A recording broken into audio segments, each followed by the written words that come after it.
the deep sea is a place of wonder and terror. Join me, Siam, as we explore the lives of these extraordinary and sometimes terrifying denizens of the deep. Our first encounter in this Stygian realm is with a creature of almost unbelievable anatomy, the barrel-eye fish. Imagine, if you will, a being that navigates the perpetual twilight of the mesopelagic zone, its very cranium a transparent dome, offering an uninterrupted view of its internal workings. Through this clear, fluid-filled shield, one can observe its remarkable eyes. Large, tubular structures, typically directed upwards like twin emeralds scanning the faint, shimmering rain of organic matter from the world above. The barrel-eye lives at depths where sunlight is but a distant memory, between 600 to 800 meters beneath the surface. In this dimly lit world, its upward-pointing eyes are exquisitely sensitive, designed to detect the silhouettes of potential prey swimming overhead. The barrel-eye's existence is a delicate balancing act, a life lived on the edge of visibility, in a world of shadows and faint light. It is a living testament to the extraordinary paths evolution can take when faced with extreme environmental challenges. Next, we encounter a true relic of a bygone era, a creature whose lineage stretches back some 125 million years, the goblin shark. Its most striking feature is its elongated, flattened snout, resembling a blade, which is covered in ampullae of Lorenzini, electroreceptors that allow it to detect the faint bioelectric fields generated by other living organisms hidden in the murky depths or buried within the seabed. The truly astonishing and perhaps most nightmarish aspect of the goblin shark is its protrusible jaws. When prey is detected, these jaws, lined with slender needle-like teeth, can be thrust forward with incredible speed, extending almost to the end of its long snout. Venturing deeper into the abyssal plains, we come across a creature that seems to have crawled directly from a science fiction epic, the giant isopod genus. These remarkable crustaceans are, in essence, colossal versions of their terrestrial relatives, the familiar woodlice or pillbugs.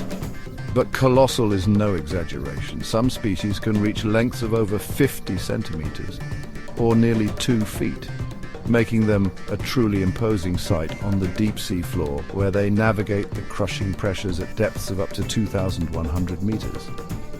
These armored behemoths are scavengers, playing a crucial role as the cleanup crew of the deep ocean. They patrol the soft sediment of the abyssal plains, using their sensitive antennae to detect the scent of decaying matter, the carcasses of whales, fish, and squid that have sunk from the waters far above. When a foodfall is discovered, giant isopods will congregate, gorging themselves until they can barely move. This feast or famine lifestyle is typical of the deep sea, where food is scarce and unpredictable. Chapter 4.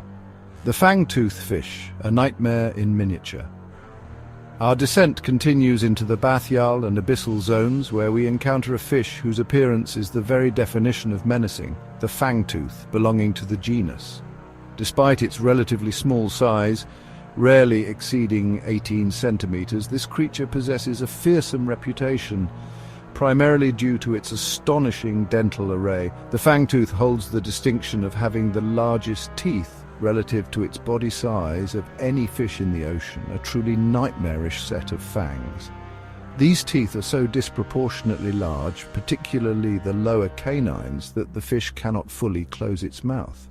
Instead, the upper jaw has evolved special sockets or depressions on either side of its brain, into which these formidable lower fangs slide when the mouth is shut. This prevents the fish from impaling its own neural tissues, a remarkable anatomical solution to accommodate such oversized weaponry. Chapter 5. The Sea Spider, an Alien Walker of the Abyss.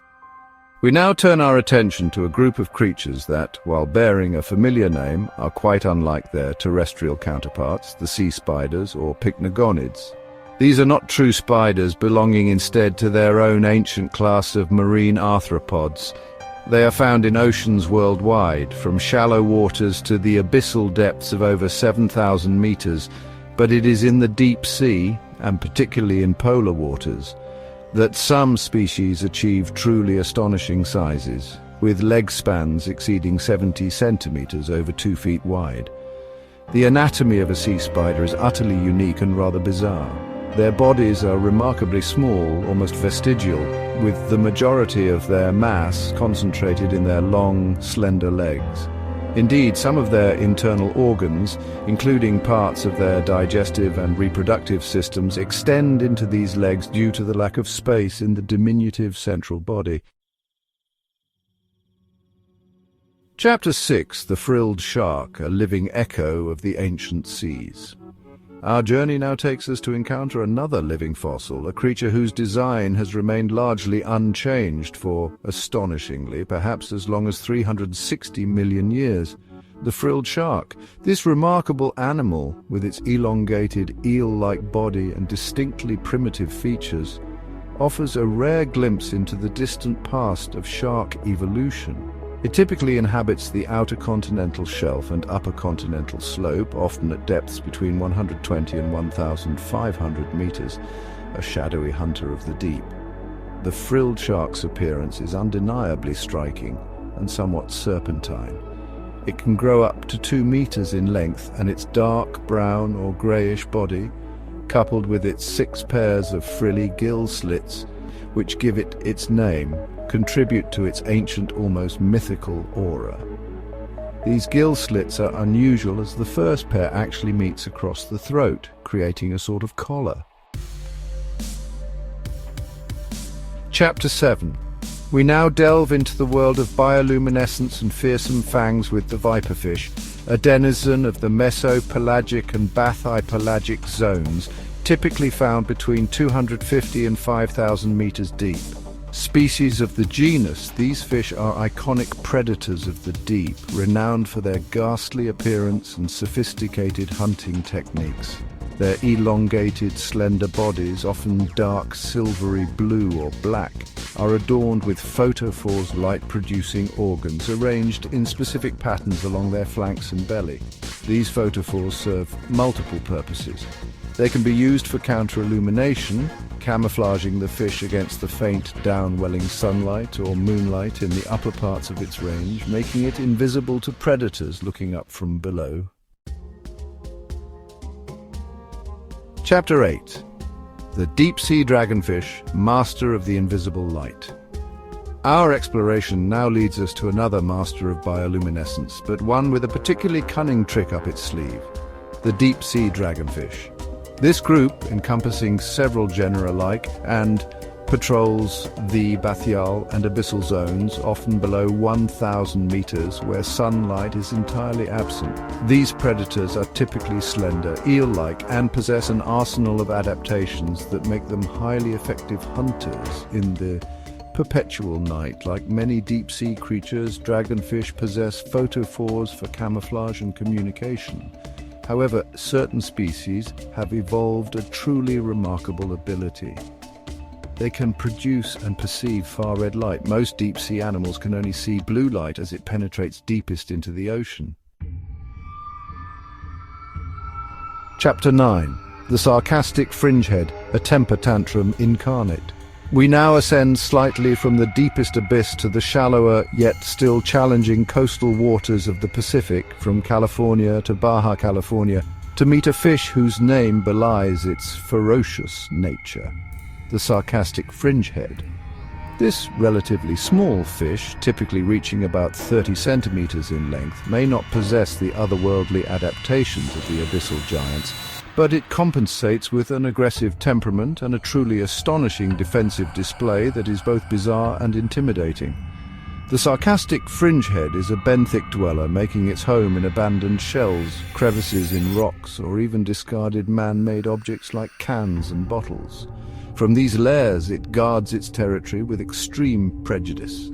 The sarcastic part of its name is thought to derive from its pugnacious attitude, while fringehead refers to the cirri, or fleshy appendages above its eyes. It is an ambush predator, darting out to snatch small crustaceans and fish that venture too close. Chapter 10. The Atlantic Wolfish, a bone-crushing snarl.